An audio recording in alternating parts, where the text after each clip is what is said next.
lagi na lang guys, pag nagsasalita ako, is either may nag-aaway, may preno, kung ano-ano pa na nangyayari. Laging ganon.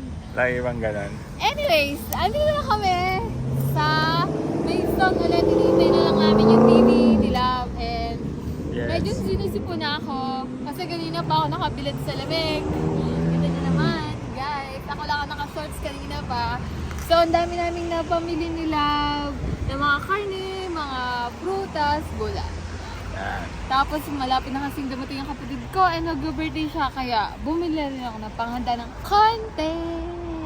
So sana na-enjoy niyo yung pagpunta namin sa Queen Victoria Market. Okay? Yes. So ngayon alam niyo na kung ano yung mga pupuntahan niyo doon, guys. Okay?